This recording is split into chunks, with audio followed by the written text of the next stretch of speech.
तलाकशुदा पत्नी एक दिन अचानक अपने पति को बस में मूंगफली बेचती हुई मिलती है और फिर वह अपने पति की कौली भर करके बुरी तरह से फपक फपक कर रोने लगती है। वहाँ जितने भी लोग होते हैं वो सभी उन दोनों को देख करके अचानक हैरत में पड़ जाते हैं कि आखिर ये कौन महिला है जो एक मुसाफिर के गले लग करके बुरी तरह से रोने लगी है।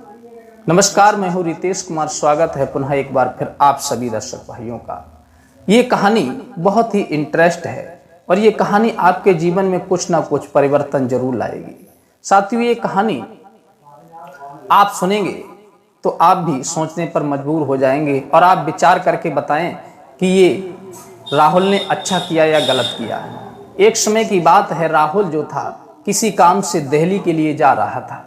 जब वो दिल्ली के लिए जा रहा था, बस में बैठ करके आपने देखा होगा कि रोडवेज बसें जब कहीं लंबे टूल पर जाती हैं, लंबे रोड पर जाती हैं, तब वो रास्ते में कुछ स्टॉप उनके बने होते हैं। कहीं ढाबे पर रुकती हैं, कहीं होटलों पर रुकती हैं, तो कहीं ऐसा स्थान होता है जहां पर सभी यात्री लोग रुकते हैं, टहलते हैं, टॉयलेट के लिए जाते हैं।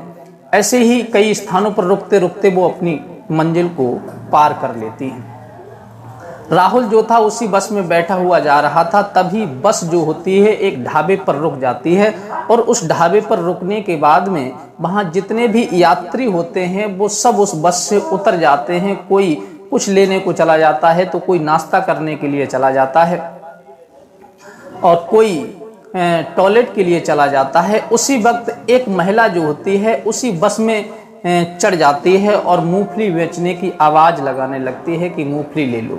ये मूंगफली बेचती हुई जब वो उसी राहुल के पास में जब आती है तो राहुल की नज़र उस महिला पर जब पड़ती है तो राहुल एकदम से हक्का बक्का रह जाता है और वो महिला मूंगफली बेचने वाली होती है वो भी एकदम से हक्की बक्की रह जाती है। जब वो एक दूसरे को देख करके हक्के बक्के रह जाते हैं तब राहुल कहता है कि तुम यहाँ मूंगफली बेचने का कार्य कर रही हो। अरे तुमने मुझसे जब डिवोर्स लिया था, तुमने मुझसे जब तलाक लिया था, उस समय तुम्हारे भाई और तुम्हारे पिता जो थे बड़ी बड़ी बातें कर रहे थे कि हम अपनी बेटी को बहुत ही सुख देंगे, बहुत ही अच्छी तरह से रखेंगे, तुमसे ज़्यादा सुखी रखेंगे। तो वो तुम्हारा सुख कहाँ गया? और फिर तुमने हमसे जब तलाक लिया था, उस तलाक में तुमने हमसे 4 लाख रुपए लिए थे, वो 4 लाख रुपए कहाँ गए? और तुम आज दर दर भटक रही हो, मूंगफली बेचने का कार्य कर रही हो। क्या तुम्हारे घर में कोई ऐसा व्यक्ति नहीं है, तुम्हारा भाई पिता, जो तुम्हारी परवरिश कर सके और तुमको 2 टाइम का भोजन करा सके? ये बात अपने पति के मुख से सुनते ही वो महिला जो होती है अपने पति की कौली भर लेती है और बुरी तरह से रुदन करने लगती है। उस बस में जितने भी लोग बैठे हुए होते हैं वो सब उनकी तरफ देखने लगते हैं और ये सब कहने लगते हैं कि आखिर ये कौन महिला है जो एक राहगीर के गले लग करके रोने लगी।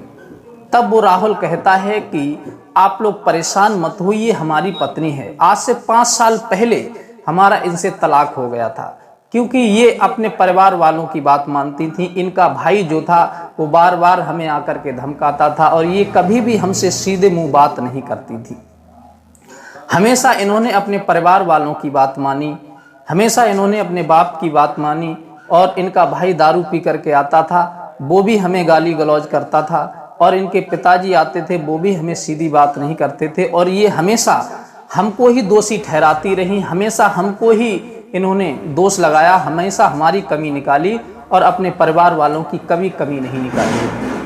आज इनकी वो हालत है कि ये बस में मूंगफली बेच करके अपना गुजारा कर रही हैं और हमारी एक लड़की भी है इनके पास में, वो ये रख रही हैं। अब बताओ, जब ये स्वयं मूंगफली बेच करके 2 वक्त का गुजारा कर रही हैं तो ये हमारी बच्ची का भविष्य क्या बनाएंगी, हमारी बच्ची की परवरिश क्या करेंगी?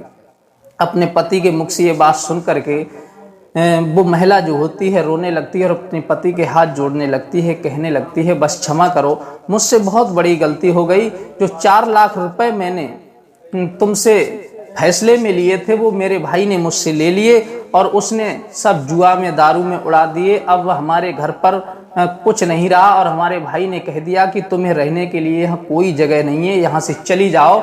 अब हमारे पिता बुजुर्ग हो चुके हैं, उनका कोई सहारा नहीं है, क्योंकि भाई हमारा हमारे पिता की बात नहीं मानता, हमारे माँ बाप भी परेशान हैं, तो वो बेचारे स्वयं परेशान हैं, तो वो हमें क्या खिलाएंगे। इसलिए भाई ने हमको घर से निकाल दिया और हम अपने गांव के लोगों के साथ में यहाँ रह कर के धंधा करते हैं और जो भी पैसा बचता है अपना गुजारा करते हैं। और हमारे बीच में जो लड़की है उसका हम परवरिश कर रहे हैं, उसे पढ़ा लिखा रहे हैं। बस यही हमारा जीवन है। लेकिन एक बात बताओ, तुमने अभी तक शादी नहीं की, 5 सालें हो चुकी हैं डिवोर्स के लिए। तब राहुल कहता है कि मैंने शादी नहीं की, अभी तक मैंने शादी नहीं की, क्योंकि मैं तो तुमसे प्रेम करता था, मैं तुम्हें छोड़ना नहीं चाहता था, खोना नहीं चाहता था। लेकिन तुमने ही जबरदस्ती अपने परिवार वालों की बातों में आकर के मुझसे डिवोर्स ले लिया और तुम दर दर भटक रही हो। इसलिए मैंने इसलिए शादी नहीं की क्योंकि मेरे पास एक बच्ची है और मेरी बच्ची मेरे लिए बहुत प्यारी है। जब मैं अपनी बच्ची को दूसरी जगह लेकर के जाती तो पता नहीं वो मेरी बच्ची के साथ क्या सलूक करता, क्या भेदभाव करता, उसे पढ़ाता लिखाता या नहीं पढ़ाता लिखाता, मेरी बच्ची का भविष्य खराब हो जाता। मेरा जीवन तो खराब है ही, मैं नहीं चाहती कि मेरी बच्ची का भी जीवन खराब हो। बस यही सोच करके मैंने दूसरी जगह कदम नहीं रखा। मैं चाहती तो मैं शादी कर सकती थी, लेकिन मैंने शादी नहीं की। मैंने सोचा कि हमारे गांव की महिलाएं जो हैं, जो गरीब परिवार से आते हैं, वो सब अपना अपना धंधा करके गुजर बसर कर रहे हैं, तो मैं भी गुजर बसर कर लूँगी। और इसीलिए मैंने आज तक शादी नहीं की है। और बस तुम्हारे ही नाम का सिंदूर आज भी मैं अपने मांग में लगाती हूँ। दोनों आपस में वार्तालाप कर रहे थे। उसके बाद में बस जो होती है वहाँ से चलने के लिए तैयार हो जाती है। तब राहुल कहता है कि ऐसा करो कि तुम अपना मुझे नंबर दे दो और मेरा तुम ले लो, और मैं अभी इस समय किसी काम से दिल्ली जा रहा हूँ, जब लौट करके तुमसे मिलूंगा। तब वो कहती है कि अच्छा, वो तो बात सही है, बस जा रही है, अपने बारे में बताओ, परिवार में कैसे हैं सब लोग। तब वो कहता है कि भाभी का देहांत हो चुका है, केवल भैया बचे हैं, वो भी परेशान हैं, और माँ बाप हैं वो भी बुजुर्ग हैं। अब घर में दिक्कत है, कोई महिला नहीं है। तब वो महिला कहती है, अगर आपने मुझे माफ़ कर दिया हो तो मैं क्या आपके घर चलने के लायक हूँ? आप मुझ पर इतनी कृपा करें कि आप मुझे अपने घर दोबारा से बुला लें, क्योंकि पहले तो मैंने अपने भाई और पिता की बातों में आकर के तुम्हारी कोई कदर नहीं की थी, इसलिए मुझे अपनी करनी पर बहुत पछतावा हो रहा है, बहुत शर्मिंदगी महसूस हो रही है। लेकिन अब अगर आपके दिल में थोड़ी सी भी दया हो तो मुझे अपना लीजिए, क्योंकि मेरी बच्ची का भविष्य खराब हो रहा है। मैं कितनी भी लाख प्रयास करूं फिर भी आपके बिना मैं अपनी बच्ची का वो भविष्य नहीं बना सकती जो आपके साथ रह करके बना सकती हूँ।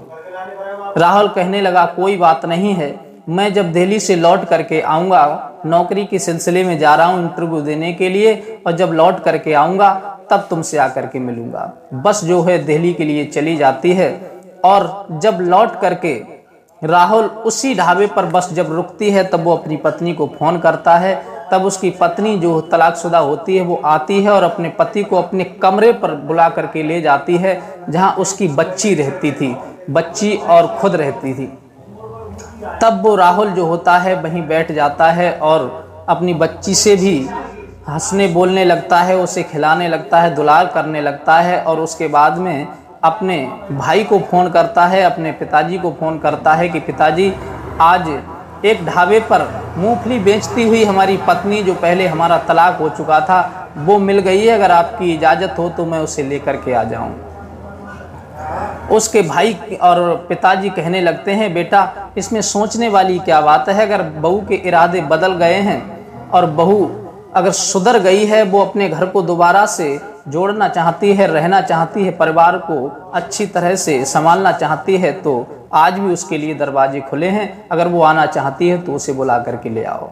राहुल बहुत खुश होता है और अपनी पत्नी से कहता है, ऐसा करो, सामान बांधो, यहाँ से मकान वाले का किराया मैं पूरा कर दूंगा और बच्ची को लेकर के घर चलो। वो दोनों बड़े हंसी खुशी के साथ में मकान वाले का हिसाब किताब करके, उसके किराए का, अपनी बच्ची को लेकर के और अपनी पत्नी को लेकर के राहुल घर चला आता है। और पुनः उन्होंने अपने जीवन को बड़े हंसी खुशी आनंद के साथ में पुनः जीना शुरू कर दिया। तो साथियों, राहुल ने सही किया या गलत किया, ये राय अपनी कमेंट में हमें लिख सकते हैं। क्योंकि घर परिवार में छोटे छोटे विवादों में अगर दूरियां बन जाती हैं तो प्रयास करें कि वो कभी भी लंबे समय तक ना टिकने दें, और बस परिवार का झगड़ा 1-2 दिन का ही अच्छा लगता है, ज़्यादा लंबा समय तक नहीं अच्छा लगता, क्योंकि इसमें परिवार टूट जाते हैं, बिखर जाते हैं और जीवन तबाह हो जाते हैं। इसलिए हमेशा छोटी मोटी गलतियों को अनदेखा करके अपने परिवार के साथ हमेशा मिलजुल करके रहना चाहिए। ये कहानी आपको कैसी लगी, अपनी राय हमें कमेंट में जरूर दें, और मिलते हैं इसी प्रकार की नई टॉपिक, इसी प्रकार की इंटरेस्ट कहानी के साथ। तब तक के लिए आप सभी को मेरा नमस्कार।